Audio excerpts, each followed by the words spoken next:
میں وہاں تھا ہانگ کانگ میں، تو ایک میرے بیان میں اہل حدیث بیٹھتے تھے.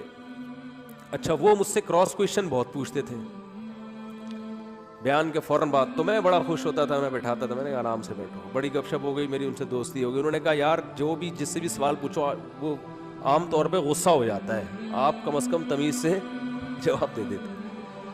تو خیر ہماری ان سے گپ شپ ہو گئی. تو انہوں نے پھر اپنا ایک واقعہ سنایا کہ پاکستان سے ایک مولانا صاحب آئے، ہانگ کانگ کی مسجد میں محترم نے بیان کیا. اب ہانگ کانگ کی مسجد جو ہے نا، وہاں اس میں مفتی ارشد صاحب ہوتے ہیں، وہ گورنمنٹ کی لیول پہ وہاں کے مفتی اعظم، یعنی ان کو گورنمنٹ نے بنایا ہوا ہے مسلمانوں کے لیے. بڑی ان کی وہ یعنی وہاں پر ان کا ایک نام ہے. تو ان کے اپلیکیشن پہ ویزا مل جاتا ہے ہانگ کانگ کا، ورنہ ہانگ کانگ کا ویزا پاکستانیوں کے لیے بہت مشکل ہے. مجھے بھی انہوں نے انوائٹ کیا تھا.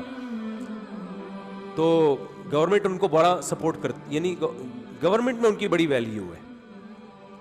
اچھا انہوں نے بڑا ظرف کر کے بلایا کسی کو، چلے جی وہ مسلک وسلک کا نہیں بحث میں پڑھتے، کوئی بھی مشہور اسکالر ہو جو قرآن و سنت کی بات کرتا ہو اس کو بھی وہ انوائٹ کرتے ہیں. تو پاکستان میں آپ کو پتہ ہے مسلک ہول سیل کے حساب سے. خیر ایک مولانا صاحب چلے گئے. وہ مولانا صاحب نے وہاں پر انہی کی مسجد میں انہوں نے اپنے ممبر پہ بٹھایا، مسلکی اختلاف کے باوجود کہ آپ یہاں بیٹھیں اور بیان کریں. تو وہ خطیب صاحب نے بیان کیا، اور پورا بیان اتحاد امت پہ. کس پہ؟ امت کو جوڑنا ہے، امت کو کیا کرنا ہے؟ محبت، مسلک پرستی نہیں ہے، جوڑ، پشتو میں کہتے ہیں نا جوڑ توڑ سنگے مڑوڑ، سنا ہے نا. ہمارے جو دوست جب ملتے ہیں نا تو ہمیں یہ لفظ سمجھ میں آتا ہے، جوڑ توڑ سنگے مڑوڑ انڈی والان خواہ دے دغت خونتی کڑے. کوئٹہ کی پشتوں میں کہتے ہیں دغت مغت خونتی کڑے اور لگی تستا ماچس کو کہتے ہیں. پشاور کی اور کوئٹہ کی پشتوں میں بڑا فرق ہے. تو ہمارے ایک دوست تھے بڑے مزاحیہ، وہ پھر جب ملتے تھے نا ہمارے شاگردوں سے وہاں کوئٹہ میں، تو کہتے تھے جوڑ توڑ سنگے مروڑ چھینی ہتھوڑے کشمش پکوڑے. وہ پوری گردان سنانا شروع کرتے. بھائی کیا بول رہے ہیں؟ کہہ رہے ہیں یار ہمیں تو یہ سمجھ میں آ رہا ہوتا، آلو بخارے چھینی ہتھوڑے کشمش پکوڑے وہ سب لگا دیتے تھے ساتھ میں. تو خیر ان کو بلایا محترم کو، انہوں نے ممبر پہ بیٹھ کے بیان کیا اتحاد امت، ایک دوسرے کو. اب کیا ہوا، یہ اہل حدیث بیٹھے ہوئے تھے یہاں پہ نا، یہ مجھے اپنی کارگزاری سنا رہے تھے کہ میں اس بیان میں بیٹھا ہوا تھا. جیسے ہی جمعے کی نماز کا ٹائم آیا ہے تو محترم نے کہا ہم ان کے پیچھے نماز بولو بھائی، مفتی ارشد صاحب کے پیچھے نماز، جنہوں نے انوائٹ کیا اپنے ممبر پہ بٹھایا ہے. بھائی اپنی مسجد دی. آج کل کون کسی کو اپنا ممبر دیتا ہے، مسجد دیتا ہے بیان کرنے کے لیے؟ وہ اتنے براڈ مائنڈیڈ کہ آپ کو بٹھا رہے ہیں کہ چلو یار اللہ رسول کی بات ہی ہوگی نا، جو کیا ہوتا ہے مسلک سے. تو این جب جمعے کی، اچھا وہ غیر مسلم ریاست ہے، بعض دفعہ جمعے میں بہت سے غیر مسلم بھی آ رہے ہوتے ہیں. وہاں ہر ہفتے غیر مسلم مسلمان ہوتے ہیں الحمدللہ ہانگ کانگ میں. انہوں نے مجھے بتایا بہت تیزی سے اسلام پھیل رہا ہے الحمدللہ. تو اب جو نئے نئے مسلمان ہوئے ہیں ان پہ کتنا برا اثر پڑے گا نا کہ ابے یار ان کے تو اتنے اختلاف ہیں، اتنا بڑا مجمع ان محترم کے پیچھے جمعے کی نماز پڑھ ہی نہیں رہا.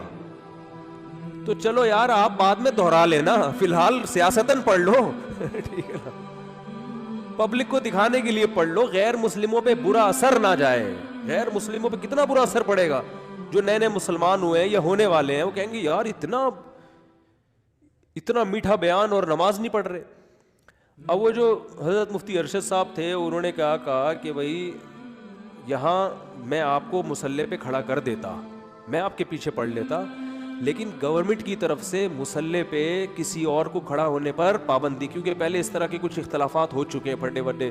تو گورنمنٹ نے لاء بنا دیا ہے کہ چاہے کوئی بھی ممبر پہ بیان کرے گا نماز یہی پڑھائیں گے، ان کے علاوہ کوئی اور نہیں پڑھائے گا. میں جب گیا تھا نا بیان کرنے تو بھی میں نے نماز نہیں پڑھائی وہاں پہ. انہوں نے کہا ہم کی خواہش تھی کہ آپ نماز پڑھائیں، لیکن یہ قانون یہاں پر ہے، یعنی کمیٹی کی طرف سے بھی اور شاید گورنمنٹ کی طرف سے بھی، کہ نماز آپ نہیں پڑھانی ہے. حکومت تو نہیں چاہتی نا لڑائی جھگڑے ہو، مسلمان تو پوری کوشش کرتے ہیں کہ ہو، لیکن غیر مسلم ریاست بھی غیر مسلم ہو کے نہیں چال رہی تھی کہ ان میں آپس میں کیا ہو، پھڈے ہوں ٹھیک ہے نا. تو غیر مسلم ہو کے بھی چاہ رہے ہیں کہ یہ پھڈے نہ کریں، تو تمیز سے چلتے رہے امن اور شانتی کے ساتھ. تو وہ جو اہل حدیث تھے نا وہ چپک گئے. وہ کہتے ہیں جب انہوں نے بار بار اصرار کیا میں الگ, ہم نہیں آپ کے پیچھے نماز, ہمیں مصلی دیں, ہمیں مصلی دیں, ہم پڑھائیں گے نماز, تو مفتی صاحب نے کہا نہیں بھائی آپ نہیں ہو سکتے. تو کہہ رہے ہیں یہ اتنا بڑا مجمع خطیب صاحب کے ساتھ مسجد میں نماز پڑھے بغیر نکل گیا. اب یہ تھے چپکو, یہ بھی نکل لیے. انہوں نے کہا چھوڑوں گا نہیں ٹھیک ہے چھوڑوں گا نہیں. کہہ رہے میں بھی نکل لیا. میں نے کہا چلو آج ان کے پیچھے پڑھتے ہیں, کیونکہ اب ان کو یہ تھا کہ غائب نہ ہو جائے نا. تو کہہ رہے میں نے کہا میں تو نہیں چھوڑوں گا. تو وہ جو اہل حدیث تھے وہ بھی ساتھ ساتھ چلے گئے. مجھے خود کارگزاری سنا رہے ہیں. کہہ رہے ہیں وہ کہیں فلیٹ میں جا کے نا, 4-5 فلیٹ تھے, وہاں جا کے انہوں نے صف اتنی مشکل سے ٹینشن میں صفیں بچھائی ہیں, نماز پڑھی ہے. کھانا آیا نا تو کھانے پہ وہ حضرت جی بھی بیٹھے ہوئے, کہہ رہے میں بھی بیٹھا ہوا ہوں. تو کھانے پہ جناب میں نے یہ ان سے سوال کیا کہ سر آپ نے, حضرت جی آپ نے اتحاد امت پہ بڑا پیارا بیان کیا لیکن اتنا بڑا آپ نے یہ حرکت کی ہے, یہ کیا ہے, اس سے امت متحد ہوگی؟ تو کہہ رہے ہیں جیسے ہی میں نے کہا نا تو ان کے سارے جو مریدین ہوتے ہیں نا, وہ ایک سیاستدان تقریر کر رہا تھا نا, کہ ایک سیاستدان تقریر کر رہا تھا تو اس کو وہ ہوتے ہیں نا اسسٹنٹ ہوتے ہیں ان کے, وہ پہلے اپنے جو لیڈر کی تعریفیں کرتے ہیں کہ آپ یہ ہیں تو یہ ہیں, آپ یہ بادشاہ ہیں تو آپ جو ہے نا ان کی عوام ہیں, یہ لیڈر ہیں تو آپ ان کے ماتحت ہیں, ایسے کر کے وہ. تو ایک نے کہا یہ دیگ ہیں تم ان کے چمچے ہو یہ دیگ ہیں تم ان کے چمچے ہو. تو وہ جتنے چمچے بیٹھے ہوئے تھے نا, کہہ رہے جب میں نے ان سے کہا کہ حضرت اچھا یہ ہوشیار بہت تھے, بڑی تمیز سے اعتراض کرتے تھے نا, ایسے گھننے بن کے بڑے آرام سے, کہ لگے نا کہ اعتراض کر رہا ہوں, کیونکہ میرے پر بہت سارے اعتراضات کر چکے تھے یہ. تو مجھے لوگوں نے کہا کہ ان سے ہوشیار رہنا. میں نے کہا آنے دو انشاءاللہ کوئی مسئلہ نہیں ہے, لیکن مجھ سے مطمئن تھے وہ الحمدللہ.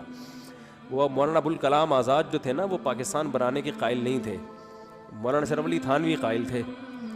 تو کسی نے مولانا اشرف علی تھانوی رحمۃ اللہ علیہ سے فرمایا کہ ابوالکلام آزاد آپ سے پاکستان کے بارے میں بحث کرنا چاہتے ہیں. اور ابوالکلام جو تھے نا یہ واقعی کلام کے بڑے ماسٹر بھی تھے, بڑا بولنا آتا تھا ان کو. تو حکیم الامہ نے فرمایا کہ ابوالکلام کو آنے دو, آئے گا تو جد الکلام کو پائے گا. ابوالکلام کا مطلب کلام کا باپ. تو کہا کہ آنے دو, وہ کلام کا باپ ہے تو ہم کلام کے دادا ہیں, آنے دو بحث کریں گے. یہ قائل تھے مولانا اشرف تھانوی کے پاکستان بننا چاہیے, ابوالکلام آزاد قائل نہیں تھے. تو کہنے تھا ابوالکلام کو آنے دو, ابوالکلام آئے گا تو ادھر کس کو پائے گا, جد الکلام کو پائے گا ٹھیک ہے نا. تو میں نے ان سے کہا, میں نے کہا کرنے دو بھائی. وہ نیک آدمی تھا بیچارہ, بہت ساری جگہوں سے نا وہ مار کھایا ہوا تھا نا, اتنے سارے فرقے دیکھ دیکھ کے آدمی تو ویسے ہی پاگل ہو جاتا ہے نا. تو وہ اہل حدیث جو تھے نا وہ چپک گئے. تو انہوں نے مجھے بتایا کہ میں نے پھر ایسی کلاس لی نا اس کی, میں نے کہا سارا بیان یا تو اس موضوع پر بیان نہ کرتے, محبت اور الفت اور ہم سب مسلمان ہیں, ہمیں محبت سے رہنا چاہیے, اتنی کچھ کوئی اور ٹاپک چھیڑ لیتے یار, ٹھیک ہے نا. تو کہہ رہے وہ ان کے چمچوں نے مجھے ایسا پکڑا ہے, بولے چپ, گستاخی کر رہا ہے اور یہ کر رہا ہے اور وہ کر رہا ہے. کہہ رہا ہے مجھے خاموش کرا دیا, لیکن کہہ رہا ہے میں نے ڈوز الحمدللہ دے دی کہ سارے گھننے نہیں ہوتے, سارے عقیدت مند نہیں ہوتے. بہت سے لوگ نوٹ کر رہے ہوتے ہیں بہت سی چیزیں, سمجھ میں نہیں آ رہی بات, میرا خیال ہے. تو عقیدت کی آنکھیں اندھی آنکھوں سے مت دیکھو میرے بھائی, عقائد پہ کمپرومائز